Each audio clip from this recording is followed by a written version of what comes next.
Okay, so continuing with this eye, just so that you can see this upper lid right here, I just built that out. What I did was just like before, I looked for the outermost points of that eyelid, okay? And I put it down with some snakes of clay from the side, right? And then from there I built out the planes, just like I've been doing with the rest of the sculpture, okay? Now when it comes to honing in more on the specifics, I want you to notice how the eyeball, right? Remember that the eyeball is not a perfect sphere. Actually at the color area that you see, it's actually kind of like a smaller kind of sphere on top of a larger sphere, right? So it's kind of like smaller sphere and then a much larger one. So that's going to change the shape of the eyelid, okay? So when you look from above, you're going to see these shapes, okay? And then on the bottom lid, you're going to see that inner movement. So it moves in quite dramatically in as the eyelid sucks in around the eyeball, okay? So just be sure that when you work on this part, you're really looking from every kind of angle. Now, this eyelid right here, okay, you'll see there's that pink part just above the eyelash, right? That pink part right there. So you want to define that plane right there.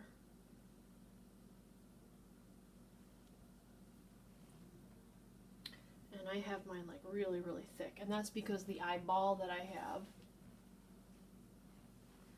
actually needs to come out a little bit more. So just a touch more. So I'm going to add some clay here. And that's going to thicken out, push out the eyeball a little bit more. Because the eyelid isn't that thick. Okay. So from here, you're going to see how the eyeball pushes out forward like that, and then the eyelid just moves and sucks in. So you're going to see there's actually a kind of, I don't even know how to describe it. When it comes to the eyelid here, it protrudes forward. So be sure that you get that part, that it actually protrudes forward here, comes out towards you here, right here, where it comes from the, moves from the skin of the face and then moves into the eyelid. You're going to see this outward movement. It's going to protrude out towards you. Then it's going to suck back in again. So from here to here, moving towards you.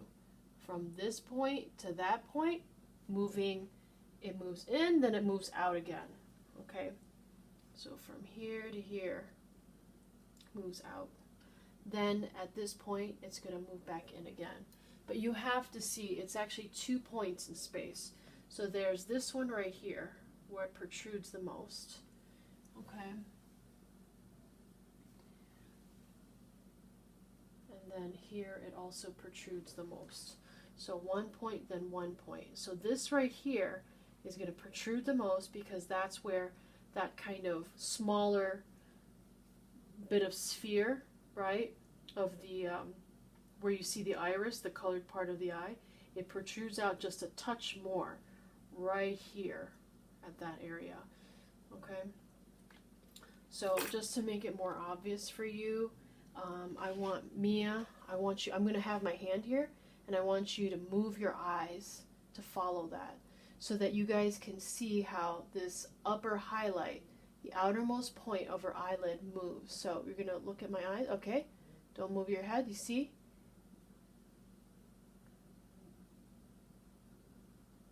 Alright, are you guys seeing how the shape of her eyelid is changing according to the direction that her eyeball is pointing towards? Okay? So you have to be very careful about exactly where the outermost point is there. Otherwise, you can make her look like she's like cross-eyed or something. There's something very strange, and it's really because of that. Okay, so when it comes to building out, so now that we're looking from above, we can have this, we can put this eyelid right here. Now I want to demonstrate I want Mia to demonstrate one last thing, which is that that you should be aware of, right? Remember how I said that the eyelid is being sucked in, right? So let's just show you. Close your eyes, please, Mia. Now you're going to look at, so you see there's this fold here and there's this fold here. You can tell because they're like shadowy dimples, right? Shadowy kind of like wrinkles on the eye. Now that's where the this bottom part of the lid, right, will insert and suck in underneath right here, right? It's going to suck in underneath the rest of the skin here, the rest of the orbicularis oculi that's here. So right now the orbicularis oculi is closing, right? Now you're going to slowly open, Mia, and I want you guys to see how this skin inserts underneath, right? So this skin is sucked in around the eyeball, and it's moving and pushing underneath the socket of the eye. Remember the eye socket of the skull? Okay, so that is what you're seeing here. And then around here, this area, you with certain ethnic types, you're going to have a fat pad. Like as an Asian person, you're going to see a fat pad here. That's why I don't have a lid, a double lid. Okay, she has what's called a double lid. She doesn't have fat on her, underneath her eyelid skin. And so for that reason, it sucks in underneath. Okay, so that's the reason for the difference between eyelids. Okay, so here we've got this area. This moves in here. So be sure to get that there's this plane that exists. Okay, so I'm going to draw it here so you can see it really well. There's this plane that exists, and that's the thickness of the eyelid. Okay, and you can see, I'm going to draw it again some more. You can see very, very distinctly that this movement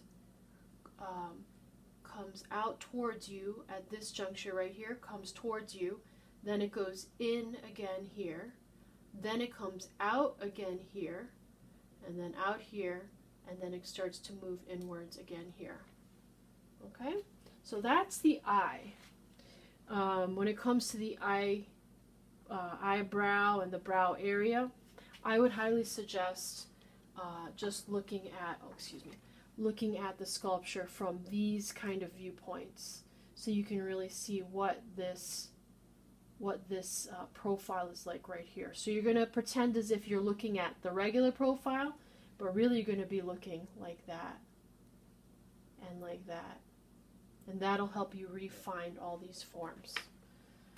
Okay.